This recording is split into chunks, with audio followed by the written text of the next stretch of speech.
And at the end of the day, every video game has the same purpose. Besides entertainment, every indie platformer, online shooter, and AAA sandbox title is tailored to bring in money. And for this reason, commercials and trailers need to focus on the product's highlights so it can be plugged as effectively as possible. And even though this tactic is regularly used to pull focus away from the less redeemable qualities, it is a necessary thing from a marketing standpoint. However, there's a difference between advertising a video game in the best possible light and flat out lying to potential customers. And that's what we're here to talk about today. As I'm Jules, this is WhatCulture.com, and these are the 8 biggest scams in video game history. Number 8, the Atari Jaguar. The Sega Genesis, or Mega Drive, if you are a cultured fellow like myself, and the Super Nintendo, or SNES, dominated the gaming industry during the early 90s. However, Atari hoped to steal their thunder with the first 64-bit console, the Jaguar, which was released in 1993. Just to be clear, the Mega Drive and the SNES were 16-bit, and the 3DO was the only 32-bit system on the market at the time. The Jaguar sounded too good to be true, since it was leagues ahead of the competition, and surprise, surprise, it was all a big fat lie. The Jaguar was powered by 5 processors, 2 of which were 32-bit, hence why it's referred to as a 64-bit system. But since the processors didn't work in tandem,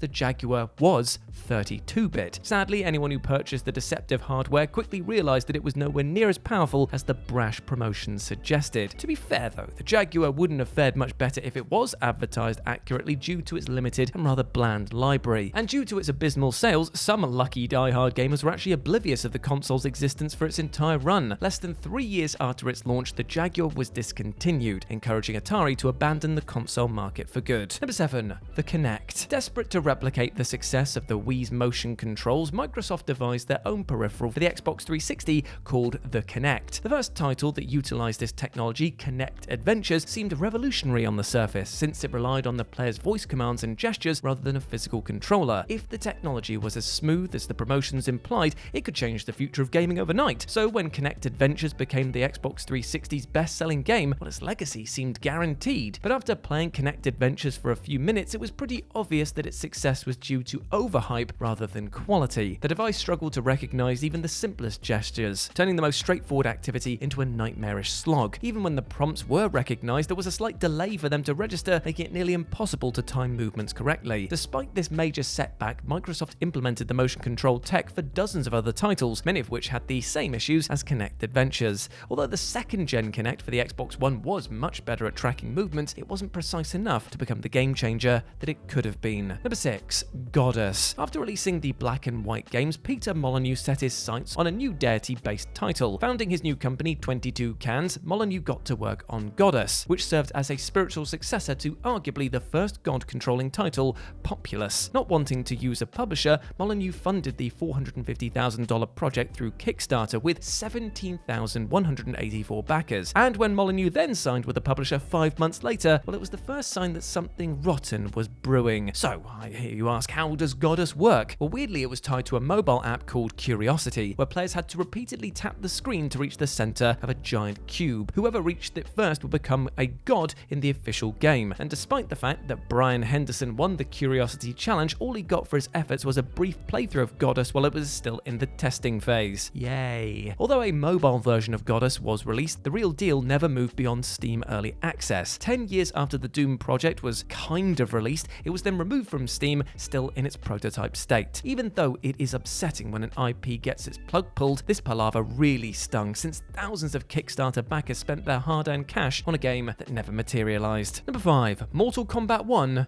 on the Switch. Even though the Switch version of Mortal Kombat 11 was pretty decent, it did struggle to maintain a 60 frames per second performance, especially when it came to its online features. As a result, it was presumed that Nintendo just wouldn't bother porting the follow-up, especially since it was next gen. So when it was announced that Mortal Kombat 1 was coming to the Switch, skepticism was justifiably high. However, nobody expected the end result would be this profoundly broken. With its expressionless characters, incomplete textures, excessive clipping and janky gameplay, MK1 makes a strong case for the worst Switch port ever. Despite receiving an onslaught of patches, this dud isn't up to standard. standard, and what's worse is that promotions gave no indication that this port would have such glaring issues. But there's a reason for that. At one point in the Nintendo gameplay teaser, a Steam notification pops up, proving that some of the footage wasn't running on the Switch. Even though the promo opens with the message, "Footage not final," nothing could justify this level of deception. This very literal bait and switch wasn't just misleading, but an outright lie of what to expect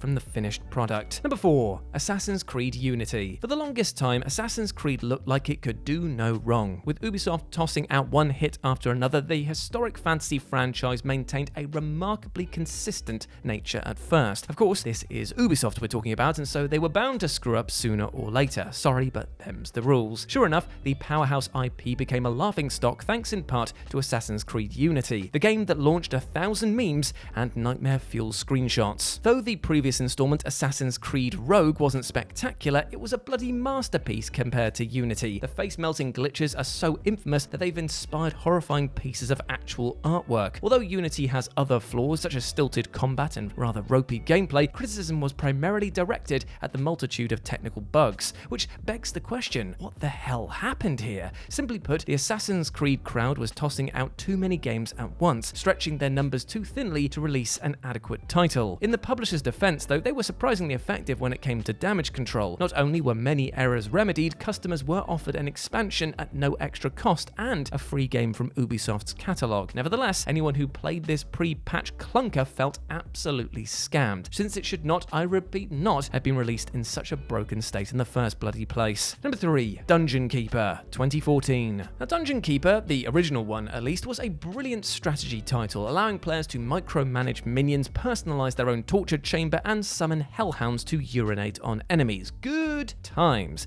Since it was only available on Windows and MS-DOS, this underrated gem was never as popular as it should have been. So when EA announced a mobile remake was in the works, it looked like Dungeon Keeper would actually get the appreciation it deserved. Unfortunately though, Dungeon Keeper 2014 focused so much on microtransactions that it was obvious the creators cared more about money than capturing the spirit of the original. Due to the ridiculous waiting times and heavy reliance on in-app purchases, the European Commission actually had to step in, saying that this manipulative system violated consumer protection. Not only that, this so-called reimagining barely resembled the source material. The intimidating characters had been babyfied, and the gameplay focused more on tower defense. In fact, Dungeon Keeper 2014 felt more like a Clash of Clans clone rather than Dungeon Keeper. Rather than taking this criticism on board, however, EA sneakily filtered out the bad reviews, giving the illusion that this dreck wasn't as god-awful as it actually was. Although this incarnation of Dungeon Keeper was closed down in 2022, it's actually a miracle it wasn't canned sooner. Number 2. PacMan, the Atari port. Even though modern publishers are perceived as boundlessly greedy, it turns out that money-grabbing gaming companies have been around as long as the industry has existed. When PacMan debuted in 1980, it dominated the arcades in a way never seen before. Knowing that there was a fortune to be made, Atari prepared to port the dot-chomping maze title to the Atari 2600. Although the programmer Todd Fry had no direct access to the original hardware, PacMan seemed like it would be pretty easy to duplicate, but that wasn't the case. Despite the simple setup, the original PacMan took 18 months to put together, and since Fry had to recreate this classic title single-handedly in 1/3 of the time, well, he had to cut a few corners. Like, a lot of corners. Like,